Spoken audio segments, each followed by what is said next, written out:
Hidden in the midst of the Appalachian Mountains are secrets. I don't think that we can really go back far enough that we can establish exactly how they got here or who they were. A mystery. A matter of self-preservation. A people. Melungeon was a stigma. Forgotten. On purpose. I don't fault any of my ancestors for trying to preserve their lives.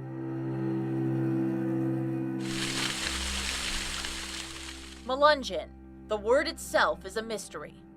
The Portuguese term for shipmate is melungeon.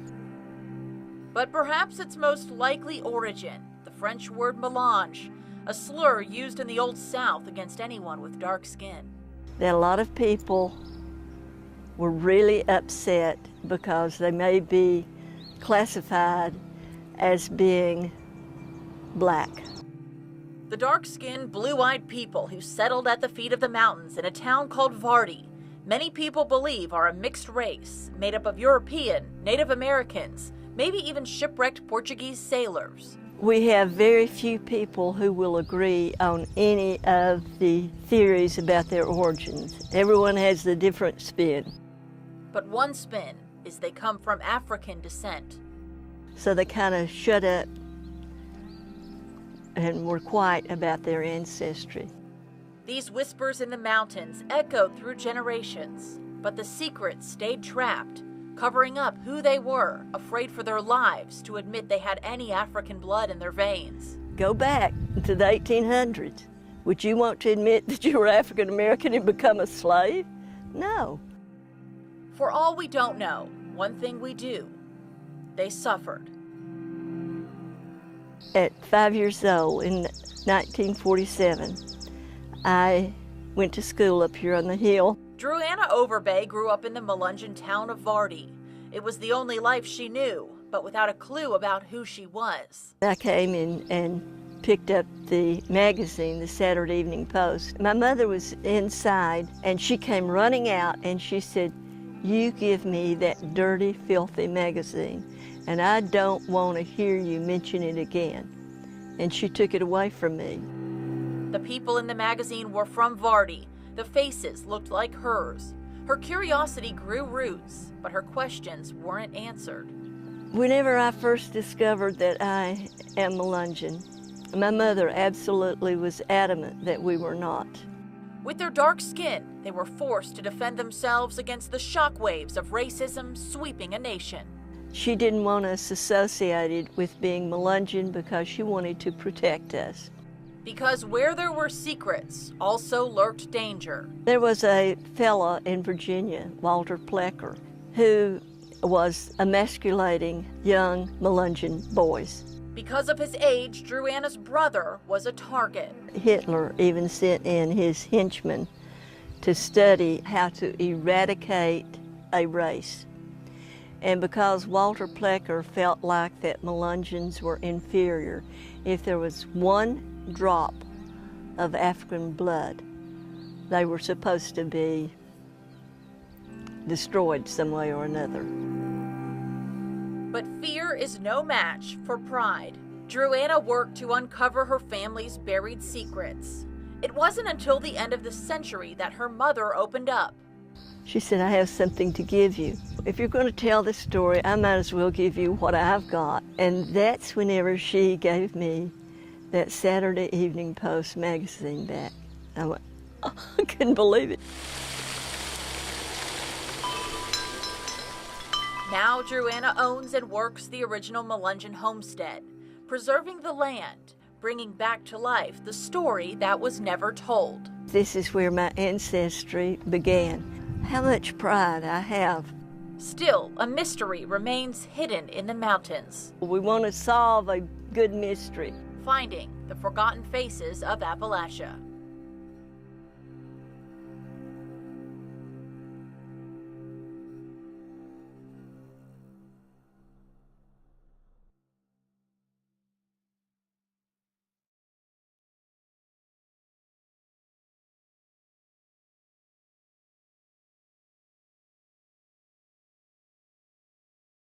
O.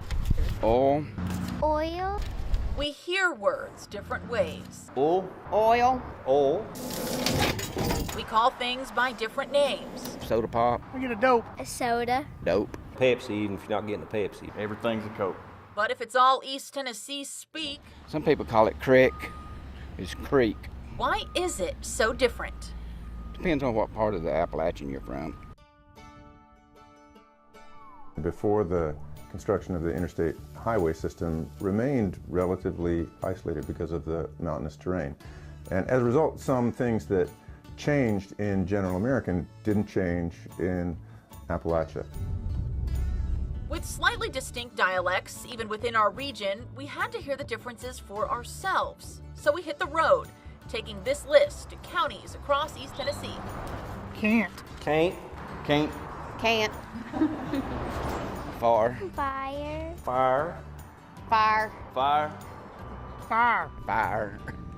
Since the Scots-Irish that first settled this region were ultimately from the north, they brought their R's with them. Shower. Shower. Shower. Share. Shower. All right.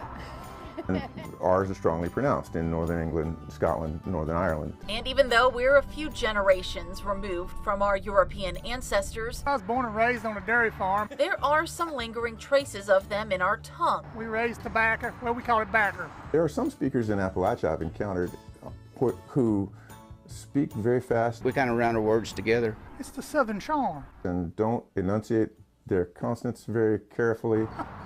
We're just country. You heard how your mom and dad spoke and how your grandparents spoke and your great-grandparents. The way we say things and the things we say. Sexier than socks on a rooster. The cricketer and the dog's hind leg. Tighter than Dick's hat band. Naked as a jaybird. It's country as cornbread. Sold up like a possum eating persimmon. That's the way I was always raised. Some of that is just relative geographic isolation. Starting with, how you doing? Fine as frog hair. Finer than frog's hair split 3 ways. Finer than frog hair, split 3 ways and tapered on both ends. Even our most famous expression Y'all. Y'all. Y'all. Y'all. is different depending on where you grew up. Ewins. Yuns. If it's 2 ovens, it's y'all. If you got more than 2, it's Ewins. The dialect might seem simple, but it's actually quite sophisticated. Fixing to do something. That use is attested in the Oxford English Dictionary, Instead of fixin'. I think as far back as 1788. I'm fixing to do a lot of things. I'm fixing to come unhinged. Whatever it is that you're fixing to do, I am what I am and who I am. Don't ever let anybody make you ashamed of your home talk. I'm proud of it. reporting all across East Tennessee, Brittany Tarwater, Local 8 News.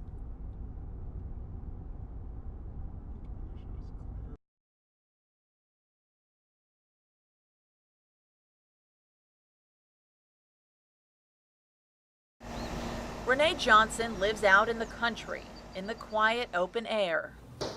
But there's an unwelcomed visitor who won't leave her alone. The red bird has been coming to my back door and pecking on it. It's a constant peck. From tinfoiled windows to wind chimes. He comes back every single day. For months, she's tried everything to get him to go away. It starts at 7:30 and it may end between 8 and 9 o'clock at night. If it doesn't come to the back door, it goes to my kitchen window and hangs on the screen and stares at me. But there's more to the story. More about this little red bird that seems to have found his home, perhaps even his family. I've gone to see a psychiatrist and she said you will get the signs from heaven. 6 years ago, Renee's son Anthony died. He died suddenly. I mean, it was the worst phone call a mother could ever ask for. Some people say there's meaning in things you experience after losing someone you love, including a red bird. It's a sign that you have a visitor from heaven, and I truly believe that.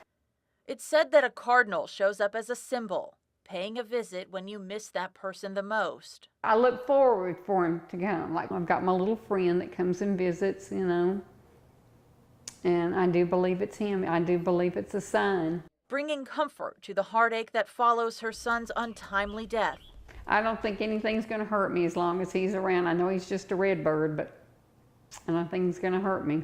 A now welcomed visitor whose wings protect her from the pain. I wish my son could come back. I wish I could take 6 years and just go backwards and not have to see this red bird.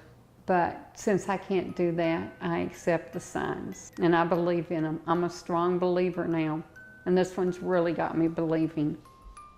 In Friendsville, Brittany Tarwater, Local 8 News.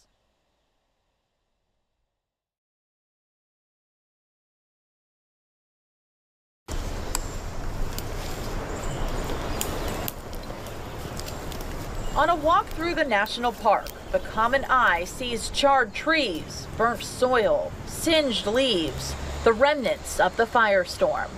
But to the trained eye of scientists, they see life.